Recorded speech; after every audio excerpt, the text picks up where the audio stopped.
Hey everybody, I'm Robert Johnston and it is fight week for my guest today, Collin Lubberts. He's going to be fighting this Friday at Combate Global. He's a welterweight and he's got an amazing story. I want to share it with you today. So Collin, take us back to the beginning. What got you into martial arts? Well, I've always kind of been a scrappy kid growing up. Growing up, I always knew I wanted to be like the baddest around, you know? I don't know if I can cuss on here or not. But I always knew I wanted to be like the baddest man around. But coming up like around 10 or 11, like YouTube was out, I was watching a lot of Kimbo Slice fights. And for some reason, just realizing like this is what I want to do. I never had MMA in mind or nothing really, like no organization, you know? I just wanted to, like I said, I wanted to be the baddest person around. And kind of started off with me watching Kimbo Slice fights and just knowing that's what I wanted to do. And eventually me and a couple of kids in the neighborhood would like throw together little backyard boxing matches, and it would start off as like a couple of us, and before you knew it, like weeks in, we had like 20-30 heads outside, like boxing tournaments and stuff like that. And that's what kind of like led me onto the path of doing this. That's definitely unorthodox. Yeah, that's totally old school coming through. Exactly. Wow, very cool. And that was all up in Jacksonville, Florida. That was all in Jacksonville, yeah. Bunch of young dumb kids. So when did you transition from the unorganized brawling to organized MMA? So when I was about like 15 or 16, it was a good friend of mine, Seth Dupuy, he's actually a pro fighter too. We went to high school together and we were getting in a lot of trouble together, just like street fighting, you know. Sure. MMA was never in my mind, but we started getting in so much trouble that it started really affecting our lives in negative ways, you know. And his dad knew these guys at an MMA gym, a local MMA gym. So he dragged us over there one day, and the first day I go in, I walk in like, because I did jiu-jitsu years prior. I did jiu-jitsu for like 2 years. So in my mind, I feel like I have a little bit of something. So I walk in the gym and I'm going with like kids, man. Like I remember it was a girl. She was like 2 feet shorter than me. She's putting me in arm bars left and right, just beating my ass. And from that point, I really was humbled, and I knew, I was like, damn, like I know nothing. Like I thought I was a bad man, but I know nothing. So very humbling experience, and ever since that day, I was glued to it. So what brought you down from Jacksonville all the way down to Miami to MMA Masters? You see it here, man, this gym. Like it was a good friend of mine, Josh Saman. A lot of people know Josh Saman. He was the owner of Combat Night, sure. fought in the UFC.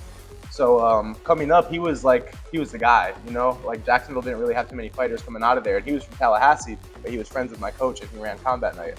So he would bring all the amateur organizations around.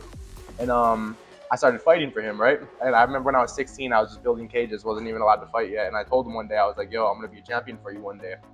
And they just kind of laughed it off. And a couple years later, before you knew it, I did become a champion with them. And it got to a point where I kind of plateaued in Jacksonville. I became like one of the best guys around. At one point, I'm teaching all the kids' classes, I'm teaching all the classes, and I'm actually starting to lose fights because I didn't have training partners, you know?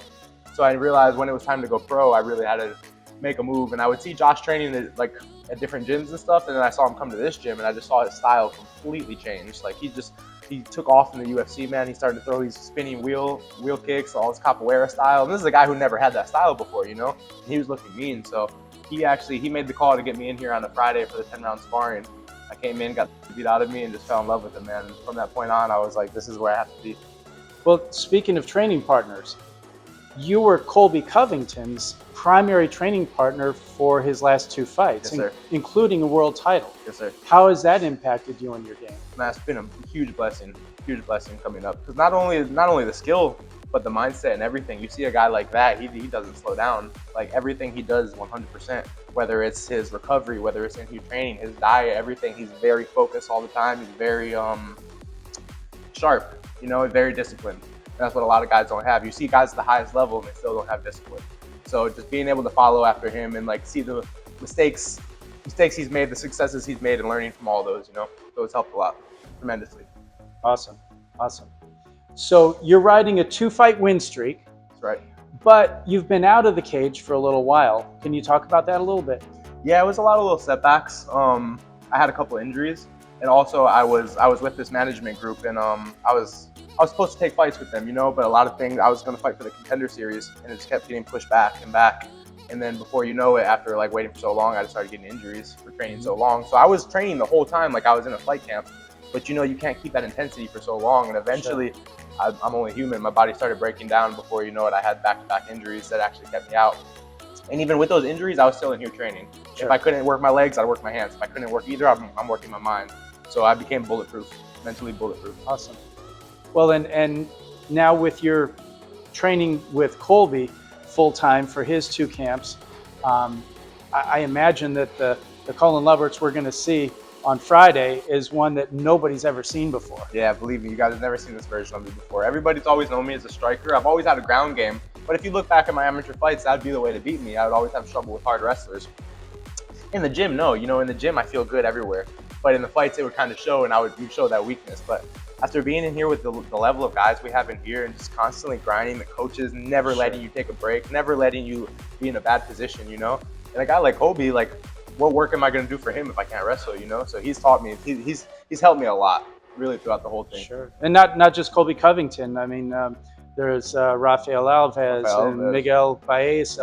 You have so much the list goes on. world caliber talent here at MMA Masters. It's, you know, to be the man, you got to beat the man. Well, you're training with the men. Exactly. So, you know, the welterweight talent here at MMA Masters is just off the chain. Off the chain. So with this big fight coming up, how do you see it ending? Finish, man, for sure. I can see it. If he doesn't make it out of the first round, he's not going to look forward to the second, you know, because I'm gonna put on a beating. The first minute of the fight, I want him bleeding. I want him hurt. You know, I'm prepared for anything, man. I'm prepared for anything. I know I'm better everywhere, you know. So now it's just like a lot of people were saying after a 2-year layoff, are you going to be able to have? Is the ring rust going to be any part of it? It's been a 2-year layoff, but I've been in here training the whole time, and I've been in here helping out for world championship fights that I've been there and I've seen these things. And like I said, I've learned from the mistakes, I've learned from the successes. So mentally, I've been prepared the whole time. So it's not like I had a layoff and I'm getting back to it. No, I've been ready the whole time. My whole life has prepared me for this moment. That's awesome.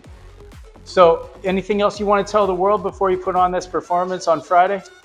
Hey man, like I said, it hasn't been too much of a layoff, but now I'm going to be back consistently. God willing, everything goes good, no injuries or anything like that. I want to fight every 2-3 months, man. I want to be as active as possible, not really jumping to any major promotions, just getting better along the way. And I hope you guys tune in and just see the growth in my evolution. All right, everybody, you heard it from the man, Collin Lubberts. Don't forget to tune in Friday, Paramount Plus, Combate Global. We'll see you there.